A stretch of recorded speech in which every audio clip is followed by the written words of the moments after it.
Comigo, lá no texto de João, capítulo 4,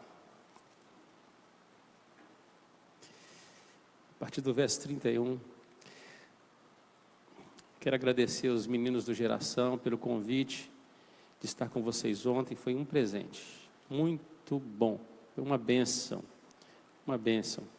que Deus está fazendo aí na nossa juventude. Tenho orado para Deus multiplicar cada dia mais os frutos aí. Bom, nossa conversa sobre o Deus da distinção nesta manhã começa nesse texto, versículo 31 até o verso 42. E diz assim: nesse interim, os discípulos lhe rogavam, dizendo: Mestre, come. Mas ele lhes disse: uma comida tenho para comer que vós não conheceis. Diziam então os discípulos uns aos outros: ter-lhe-ia porventura alguém trazido o que comer? Disse-lhes Jesus: a minha comida consiste em fazer a vontade daquele que me enviou e realizar sua obra. Não dizeis vós que ainda há 4 meses até a ceifa?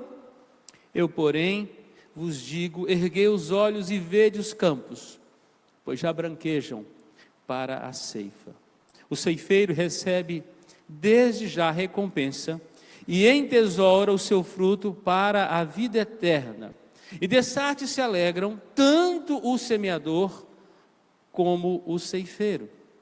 Pois no caso é verdadeiro o ditado: um é o semeador e outro é o ceifeiro. Eu vos enviei para ceifar o que não semeastes, outros trabalharam e vós entrastes no seu trabalho. Muitos samaritanos daquela cidade creram nele, em virtude do testemunho da mulher que anunciara: ele me disse tudo quanto tenho feito. Vindo, pois, os samaritanos ter com Jesus, pediram-lhe que permanecesse com eles, e ficou ali 2 dias.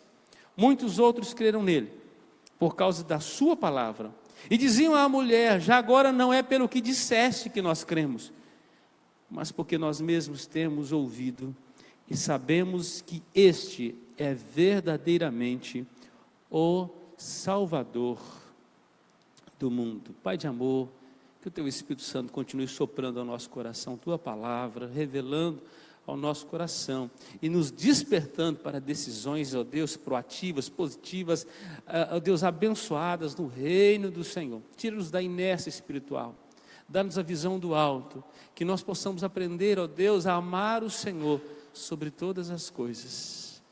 Que o nosso maior alimento nesta manhã e durante a nossa vida seja a Tua presença. É o que nós pedimos no nome de Jesus. Amém. Neste texto, Jesus vai fazer a distinção entre a comida dos homens e a comida de Deus, ou o alimento da terra e o alimento do céu. Logo após aquele encontro com a samaritana, o qual Jesus mudou a sua vida, mudou a sua história, transformou aquela vida, aquela cisterna rota numa fonte. Depois que Jesus transformou a adoração cultural numa adoração espiritual, diz que a samaritana vai à cidade. E nesse interim, diz o texto, diz o versículo 31, nesse momento, enquanto ela vai na cidade, chamar, comunicar, pregar o evangelho na cidade, chegam os discípulos que tinham ido, deixado Jesus junto ao poço, e tinham ido à cidade buscar alimento. Afinal de contas, Jesus tinha caminhado uma manhã inteira, num sol escaldante, e parado junto à fonte, com sede, cansado, exausto, diz o texto, e os discípulos correram na cidade buscar comida. E quando eles chegam ali, diz que Jesus estava conversando com a mulher. Ali ela se despede, diz o texto que ela vai à cidade dizer para aqueles homens o que Jesus tinha feito, se ele era porventura o Cristo. E aquelas pessoas passaram agora a ir até Jesus. Mas nesse intervalo diz que os discípulos que chegaram, rogaram ao mestre: come. É a hora agora de matar a fome. O dia foi duro. Barriga vazia. Barriga vazia. Enquanto o Senhor Jesus estava extremamente conectado com coisas espirituais, os discípulos estavam preocupados com o que comer. Diz o versículo 32: mas ele lhes disse: uma comida tenho para comer, que vós não conheceis. Diziam então os discípulos uns aos outros: ter-lhe porventura alguém trazido o que comer? Esta é a maior preocupação do homem: o que comer, o que beber, o que vestir. Nós somos tão materialistas, meus irmãos, e que nós ficamos tão presos a essas coisas terrenas. É natural que nós necessitamos dela. E o Pai Celeste, diz as Escrituras, que sabe. Por isso Ele supre e Ele dá alimento aos pássaros, que não plantam, não colhem, não ajuntam em celeiros. Contudo, diz que o Pai Celeste a sustenta. Diz que também a mesma coisa aos lírios do campo. Não tecem, não enfiam, mas diz que nem Salomão, quando tinha muita riqueza, sabedoria e glória, conseguiu se vestir como qualquer deles, de beleza e de encanto. É o Deus que supre. Mas ao mesmo tempo há uma inquietação no nosso coração sempre pelo dia de amanhã. O que será o dia de amanhã? O que terá na despensa? O que nós vamos comer hoje? Sou um som. Opa! Hora do almoço. Fome. Fome de alimento que você come e depois precisa comer de novo. Não é isso? Dura pouco tempo. Entre o café da manhã e o almoço, entre o almoço e aqueles que tomam o café da tarde e o jantar. E aí tem alguns que ainda fazem o desjejum ainda, né? Entre uma refeição e outra. Inquietação de provisão. A Bíblia fala que no deserto Deus supria o povo todos os dias com maná, mas houve entre eles um grupo que resolveu guardar para outro dia. Vai que Deus não mande, que Deus não supra, que Deus não sustenta, que Deus não envie o maná, para não passar fome, vamos guardar. O que parecia que eram pessoas que estavam se preparando, para Deus aquilo ali foi falta de fé. Foi falta de confiança na providência de Deus, do Deus provedor. Bom, os discípulos estão preocupados com o que comer. E se alguém trouxe pão a Jesus está dizendo assim: olha, a minha comida não é esta. A minha comida não é esta. O que deveria consumir as nossas vidas, nossas almas, o que deveria nos trazer fome, não é a fome das coisas naturais desta terra, o qual é natural que tenhamos. É natural que o nosso corpo exija alimento para repouso e energias. Amados, mas quanto tempo e quantas coisas nós temos gastado em torno de comida? Enquanto o Senhor Jesus está olhando por cima dos montes, do vale, os discípulos só vê uma fome que pode saciar por poucas horas. Que comida é esta? E os discípulos vão dizer: olha, alguém trouxe comida? Respondeu Jesus: a minha comida consiste em fazer a vontade daquele que me enviou e realizar a sua obra. O que queimava, o que consumia Jesus dia e noite, o combustível da sua vida, não era o alimento dos homens, era a presença de Deus, era a vontade de Deus, era o que Deus queria fazer através da vida dele, era a sua missão. Impressionante que quando nós estamos, meus irmãos, concentrados em algo para realizar, assim, quando é um propósito, quando nós temos algo em mente, um foco, nem água sentimos falta naquele momento. poucos dias eu precisei resolver uma questão, e eu consegui passar o dia inteiro, quando deu 9 horas da noite, que eu senti fome. O dia inteiro queimando energia para uma coisa. Aquilo precisava acontecer. Eu não tive tempo para outras coisas. Amados, muitas vezes nós estamos correndo atrás de tantas coisas e nossa alma não queima por aquilo que é a vontade de Deus. Por outras coisas nós temos uma facilidade de nos gastar, mas temos uma dificuldade de nos gastar naquilo que é a obra do reino de Deus, aquilo que é a vontade de Deus, a presença de Deus, a busca pelo Deus do alimento, não apenas pelo alimento que Ele pode nos dar. O que consumia o Senhor Jesus, o que dava fome a Ele, diz que era realizar a obra dele. Ele tinha uma missão. Ele estava mais focado na missão do que na cozinha. Ele estava mais focado na missão do que manter o seu corpo bem nutrido. A fome que o Senhor Jesus tinha era de almas. Eram de vidas. Ah, como nós precisamos orar para que Deus faça isso nas nossas vidas, meus irmãos. Que nos dê fome. Fome de Deus. Fome da obra de Deus, do reino de Deus, que as coisas de Deus nos consumir. Para que de maneira desesperada nós possamos nos prostrar diante dEle e pedir para Deus transformar nossa nação, transformar nossa família, transformar nosso bairro, a nossa rua, salvar vidas, colocar pessoas diante de nós, os quais nós podemos testemunhar para elas.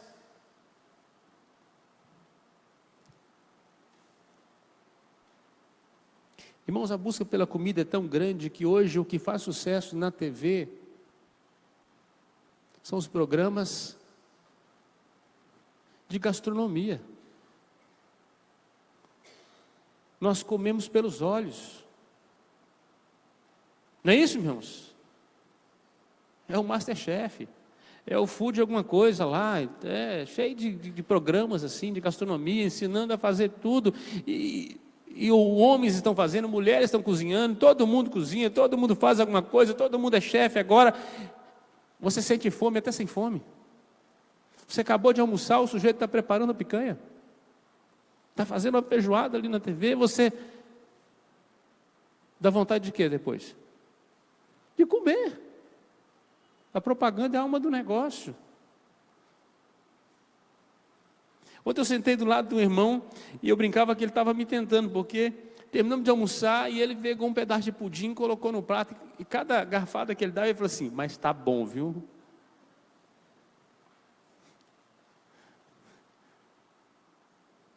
Tentador, né? Ele disse assim: se fosse você, ia lá e pegava, porque está bom. E era um pastor que estava do lado, mas não era esse não, ele estava do lado também, mas ele não pecou, não nisso.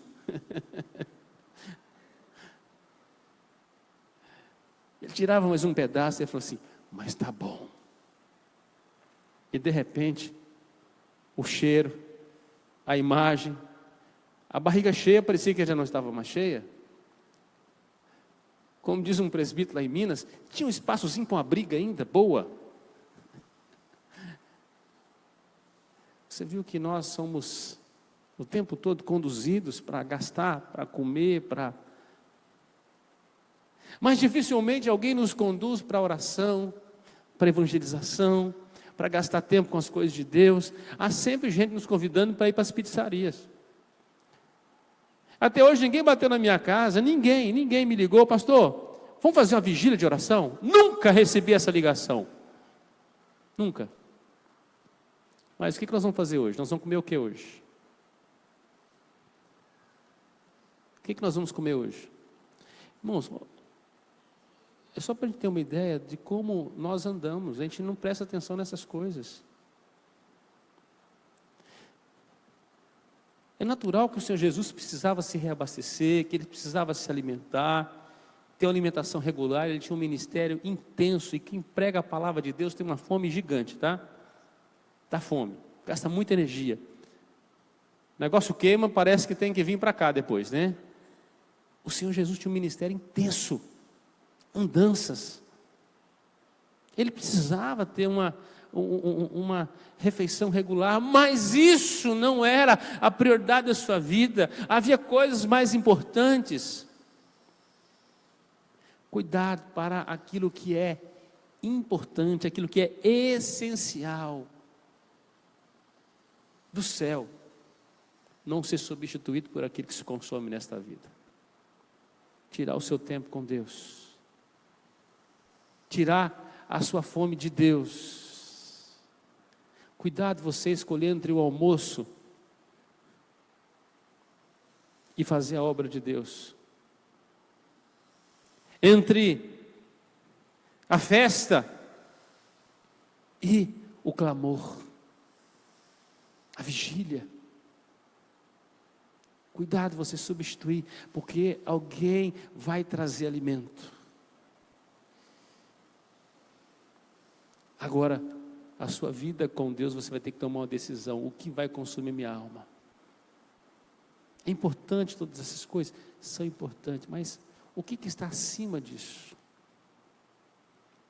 Diz o Senhor Jesus, a minha comida consiste, essa é, em fazer a vontade daquele que me enviou. De comida, Jesus passa para o campo,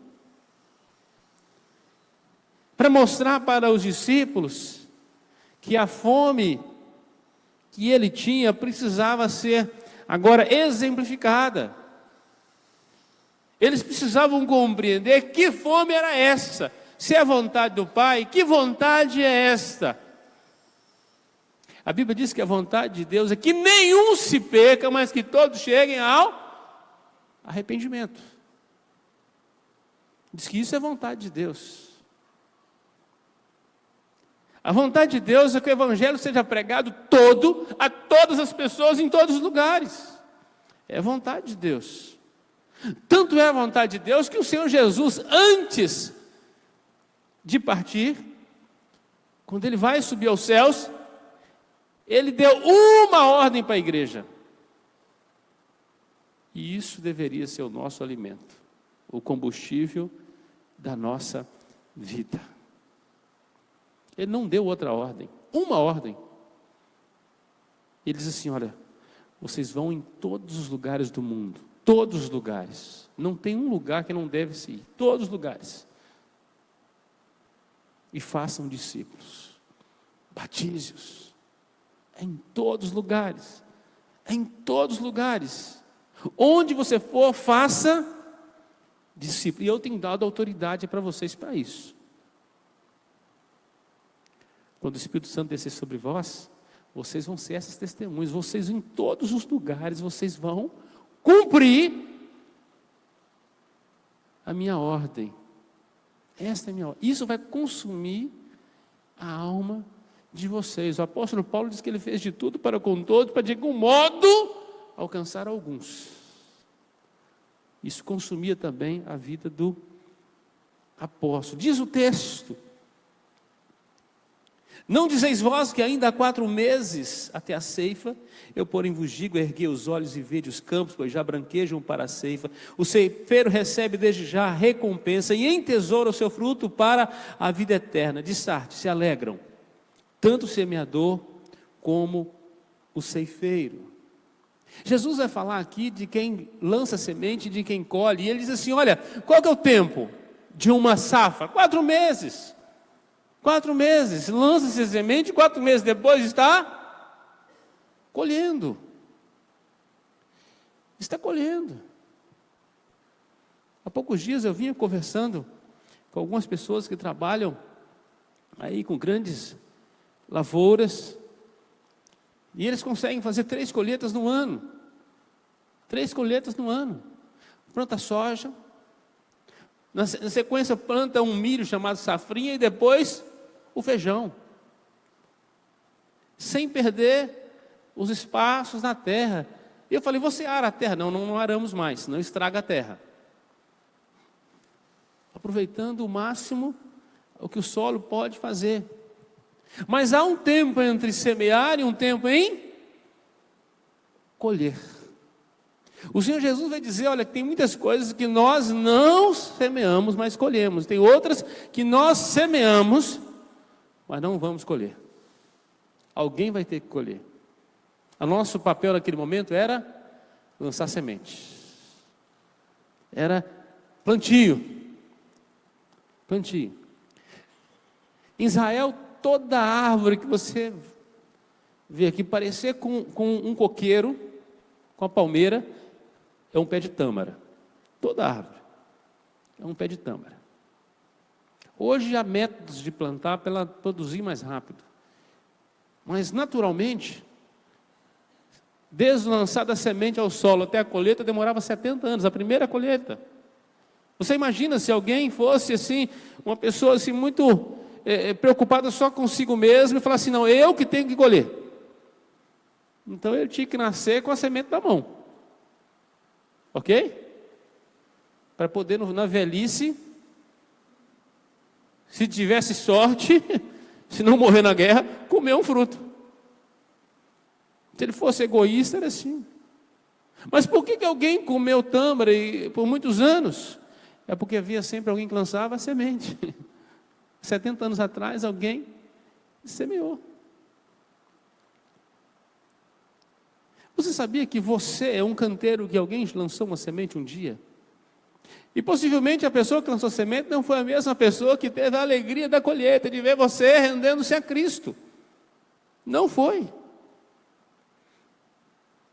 Meus pais lançaram semente na minha vida, e muitas outras pessoas lançaram, mas foi uma outra pessoa estranha que foi colher. Deus tem os seus propósitos, os seus planos.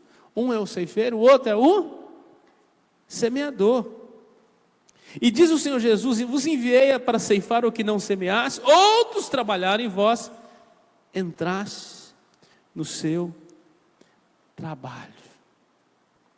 Tudo que nós temos na vida são sementes espirituais, os quais nós lançamos.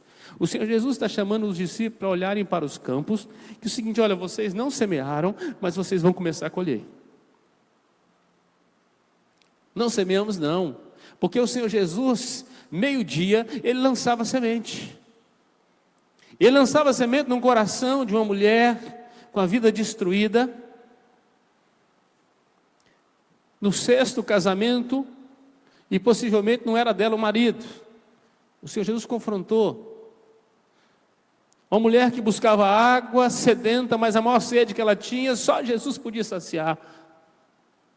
Saúde de vida eterna. E Jesus entrou na sua história, mudou a sua história.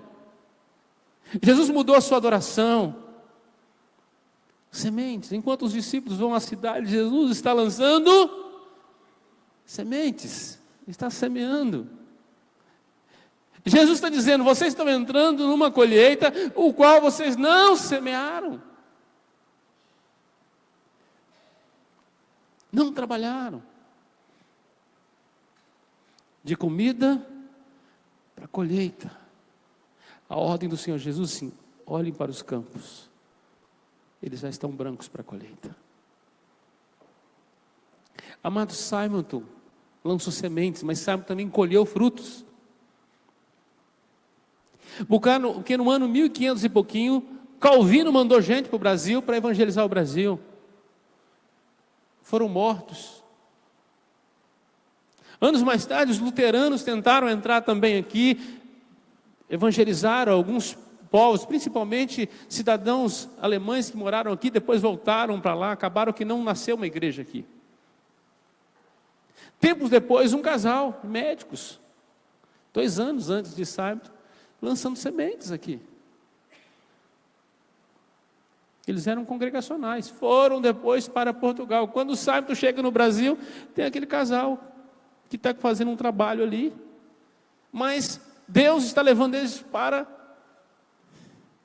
fora, para Portugal, para a Ilha da Madeira. E Simon, com o trabalho que ele já vinha fazendo com os estrangeiros dentro do navio, quando ele desembarca, começa a ter esse contato, junta-se um pequeno grupo e nasce a primeira igreja evangélica brasileira, do qual você faz parte. E Simon começou a lançar semente. Hoje nós somos 1 milhão de presbiterianos aproximadamente no Brasil. Nós estamos colhendo o que não semeamos. E alguém só vai colher se nós semearmos. Tem gente que vai entrar na hora da colheita. Para que o outro possa colher, é hora de semear, de lançar a semente. E olha como os campos estavam brancos. O texto continua dizendo: muitos samaritanos daquela cidade creram nele. Olha só. Em virtude do testemunho da mulher, a semente que ele lançou. Às vezes queremos falar as multidões e ignoramos falar a pessoa. Preste atenção nisso. Menosprezamos o poder de Deus. De que Deus pode fazer a nossa semente frutificar 30, 60 e a 100 por 1. Se você nunca trabalhou na roça, nunca teve experiência de plantar algo que produzisse frutos, eu desafio você a fazer esse ano, nem que seja no seu apartamento, plantar um pé de milho.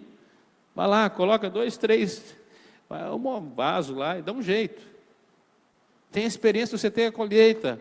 O dia que você pega lá 2 ou 3 espigas, e você tenta contar quantos milhos tem numa espiga. O tamanho da lavoura que você consegue fazer.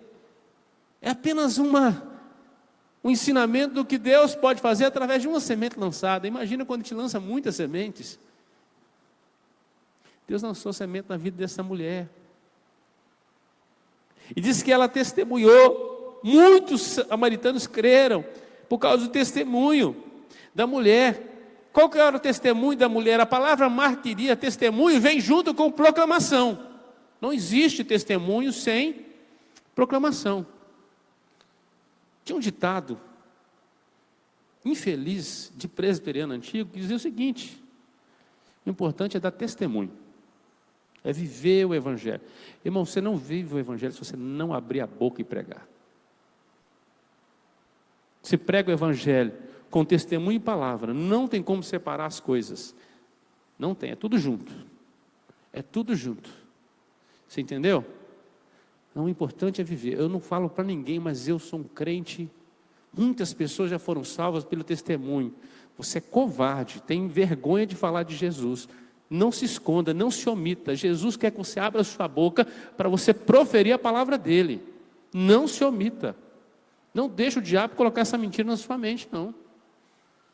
Não deixe. Abra a sua boca. O seu vizinho precisa ouvir de você a semente do Evangelho. E ele vai ser salvo se ele ouvir a palavra de Deus, porque a fé vem pelo ouvir a palavra. Então você tem que abrir a boca, ele vai ter que ouvir. E se ele for surdo, escreva. Faça gestos. Ele precisa compreender. Então o importante é testemunhar. Tudo anda junto. Diz que ela testemunhou anunciando. Ela não chegou na cidade, agora vou ver uma mulher santa, e passou a viver de maneira reta. 10 anos depois viram que ela mudou e perguntaram: o que aconteceu na sua vida? É que eu era torta, agora estou reta. Eu era uma mulher que não andava com Cristo, agora eu ando com Cristo. Eu não tinha esperança, agora tenho esperança. Meu irmão, é natural que as pessoas vão ver isso com o tempo. Mas ela não tinha esse tempo. Ela tinha que abrir a boca e profetizar. Sabe por quê? Porque é o Espírito Santo que produz através da palavra. Ele que faz a semente cair na boa terra e germinar. Ele que prepara a terra. Não somos nós. Não é o nosso testemunho que prepara as pessoas para entender o Cristo. Porque senão a salvação ela era antropológica, pastor. Era do homem. Era obra nossa. Eu vou viver direitinho, as pessoas vão ver em mim e vão viver para Cristo. Irmão, viver direito é uma obrigação do crente. Ele tem que se santificar. Agora, pregar é a ordem de Jesus. É a ordem de Jesus. Não tem como se calar. Os leprosos lá em Samaria podiam ter ficado caladinhos, dando um bom testemunho, não é isso?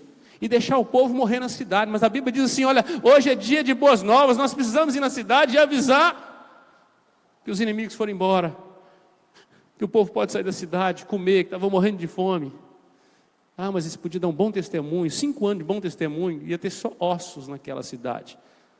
Preste atenção que o Espírito Santo te fala nesta manhã. Mas eles precisavam sair para testemunhar. Eles tiveram que bater lá e dizer: "Ô rei, nos atende, manda o povo sair, porque os inimigos foram embora, Deus visitou o campamento dos sírios, os inimigos fugiram.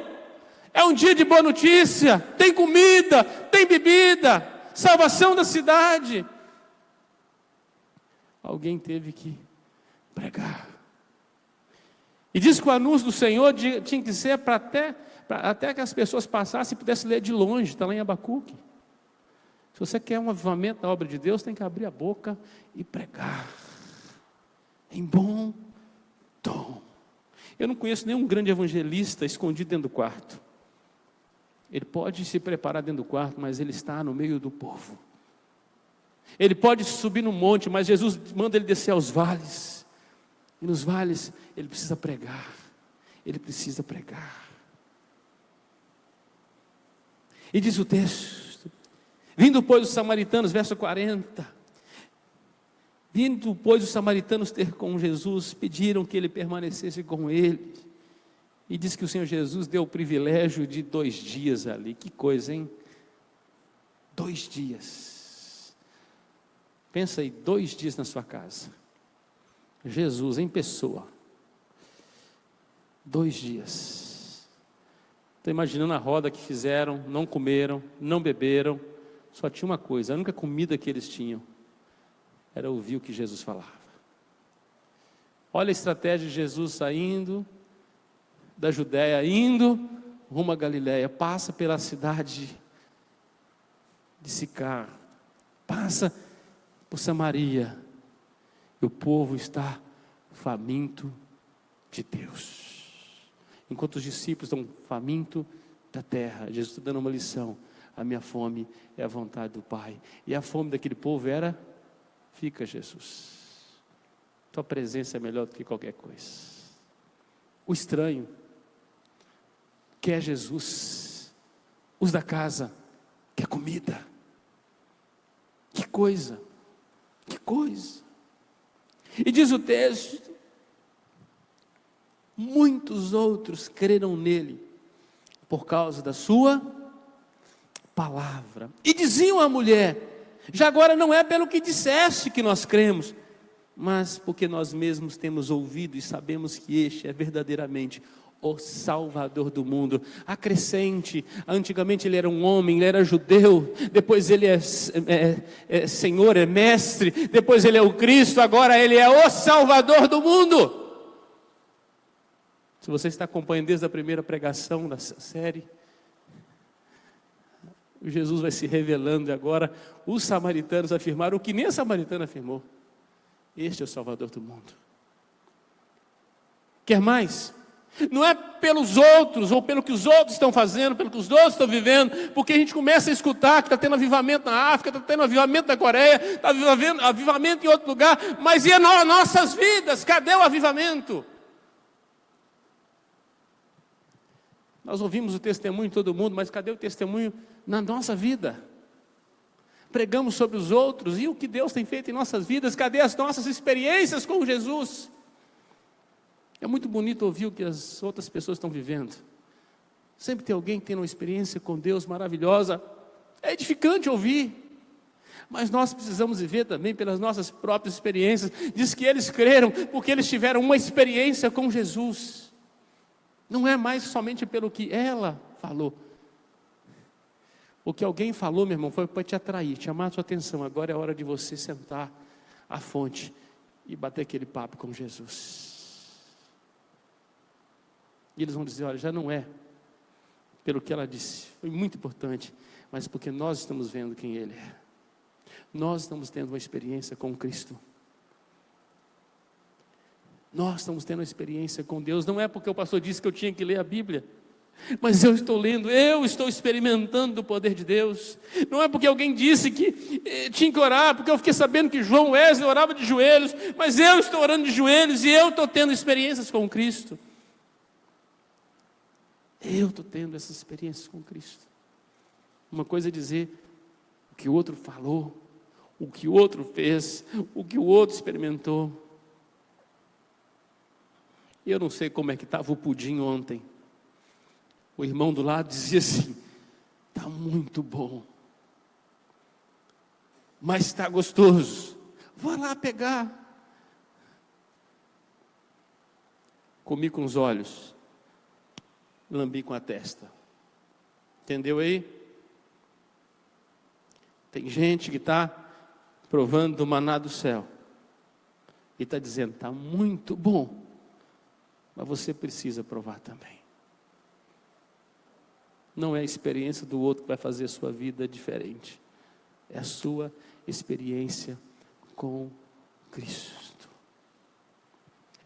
Não é pelo muito conhecer de alguém, mas é pela sua experiência com Cristo. O Deus da distinção está aqui. O Deus capaz de distinguir entre água e água, querendo trocar sua cisterna rota em uma fonte. Ele quer mudar a sua vida, a sua história.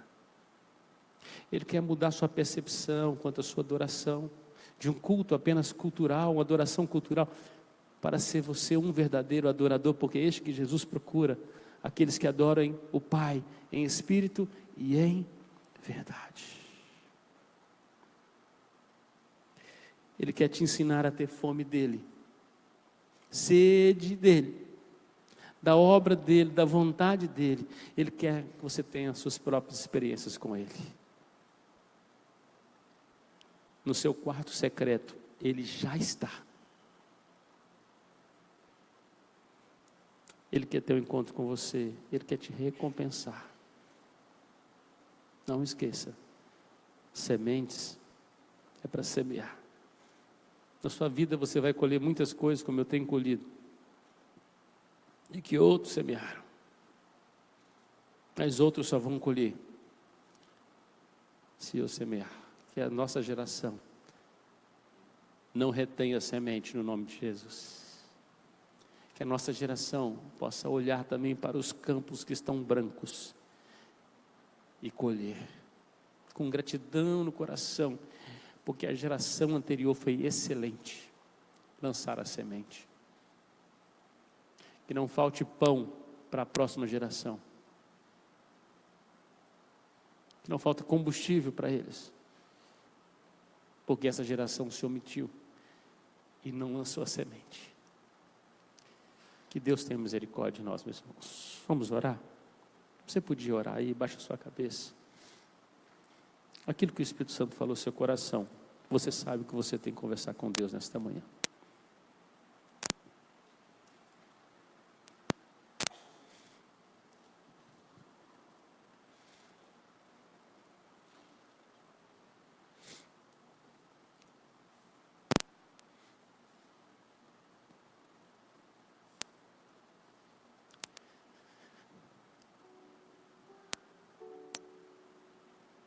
Obrigado, Jesus, por esta manhã, por tua doce presença no nosso meio,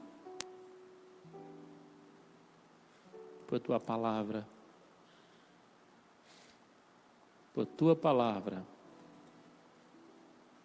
por tua palavra que não volta vazia, que ela produz os frutos. A semente foi lançada, Senhor.